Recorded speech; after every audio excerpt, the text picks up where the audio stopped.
Mark Cavendish was sent crashing out of the 104th Tour de France with a fractured shoulder, and Peter Sagan, the two-time world champion, sensationally sent home in one of the race's biggest non-doping controversies in living memory. Sagan, Bora-Hansgrohe, was found guilty of seriously endangering another rider by causing a violent crash which sent Cavendish, dimension data, careering into the barriers at 60 km/h. We have decided to disqualify Peter Sagan from Tour de France 2017 as he endangered some of his colleagues seriously in the final meters of the sprint which happened in Vittel, said race jury president Philippe Marion. We applied Article 12.104, irregular sprints, in which case commissaires are allowed to enforce a judgment to disqualify a rider and amend the fine. After a first scan revealed no broken bones, Cavendish underwent a second scan at a hospital 80 kilometers from the finish in Vittel, northeastern France. The results of that scan showed a fracture to the right scapula. The Manx rider also suffered cuts to his right hand, requiring stitches. Mark suffered a fracture to the right scapula, Team Dimension data Dr. Adrian Rotaneau said. Fortunately, no surgery is required at this stage, and most importantly there is no nerve damage. He's been withdrawn from the race for obvious medical reasons, and will continue monitoring him over the coming days. It is a huge blow for Cavendish, who injured the same shoulder at the 2014 Tour de France Grand Depart in Harrogate and who had to battle just to get to France after suffering from glandular fever in the spring. The Manx rider's hopes of making further inroads into Eddy Merckx's all-time record of 34 stage wins are now over. He began this race on 30 and had been looking to ride himself into form. I'm obviously massively disappointed to get this news about the fracture, Cavendish said. The team was incredible. They executed to perfection what we wanted to do this morning.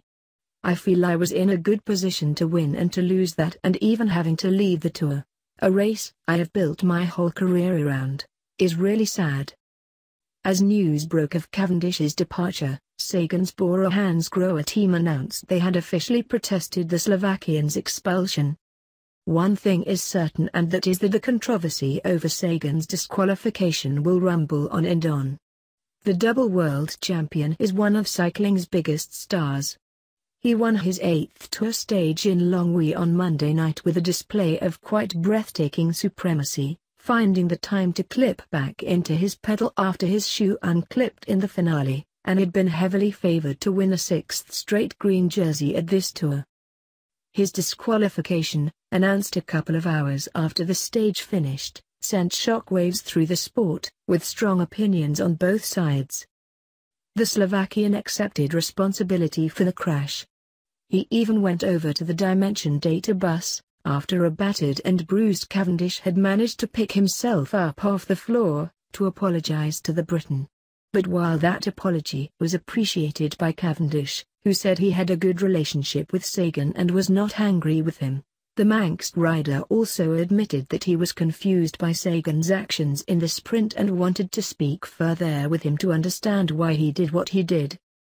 The day had until then been desperately dull. The 207.5 kilometers stage from Mondorf-les-Bains in Luxembourg to Vittel had finally reached the finale everyone knew it would, a bunch sprint, and the major contenders had mostly managed to avoid one crash already as they reached the final 500 meters. Cavendish attempted to squeeze through a narrowing gap between Sagan and the barriers, only for the world champion to deviate from his line slightly, flicking out an elbow as Cavendish fell sideways. Some felt that Cavendish was already on his way down when the elbow came out, others that Sagan clearly elbowed the Briton. Either way, Cavendish was then hit by John Degenkolb, Trek Segafredo, and Ben Swift, UAE Emirates, as Frenchman Arnaud de Meyer, FDJ, beat Sagan to the line. In the sprint I didn't know that Mark Cavendish was behind me, Sagan said. He was coming from the right side, and I was trying to go on. Alexander, Christoph's wheel. Mark was coming really fast from the back and I just didn't have time to react and to go left. He came into me and he went into the fence. When I was told after the finish that Mark had crashed, I went straight away to find out how he was doing. We are friends and colleagues in the peloton, and crashes like that are never nice. I hope Mark recovers soon. There were immediate calls for Sagan to be disqualified, not just from the stage but from the race. But few believed the commissaires would actually do it. There was a precedent. Mark Renshaw, Cavendish's lead-out man, was thrown off the 2010 Tour for headbutting. But Sagan is the world champion, and this was a massive call for the race jury. In Italy, it appeared the commissaires were content to dock Sagan 30 seconds on GC and take away 80 points. But Dimension Data appealed for a stronger penalty.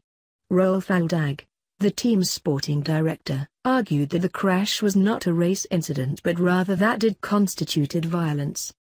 "Hard to DQ a world champion from Le Tour needs to be done," he tweeted. His fellow sporting director Roger Hamendel edged that Sagan had also been involved in the earlier crash. Causes a big crash at 1.5 to go, elbows fellow competitor in the head 300 meters. Can only result in one decision. Goodbye. Their views found sympathy with Mark Sargent, the Lotto Soudal manager, who said his sprinter André Greipel had been none too pleased with Sagan's riding either. "Yesterday it was the same thing in the intermediate sprint, he gave an elbow to André," Sargent told Eurosport. Greipel was saying, "He isn't my friend anymore from now on." Greipel later tweeted that he had perhaps been a bit hasty in his condemnation of Sagan, while others including former champion Greg LeMond felt the disqualification was too harsh. The race continues on Wednesday with its first summit finish atop La Planche des Belles Filles, where the major general classification contenders are likely to show their hands for the first time. Geraint Thomas, Team Sky, still leads defending champion Chris Froome by 12 seconds in the overall.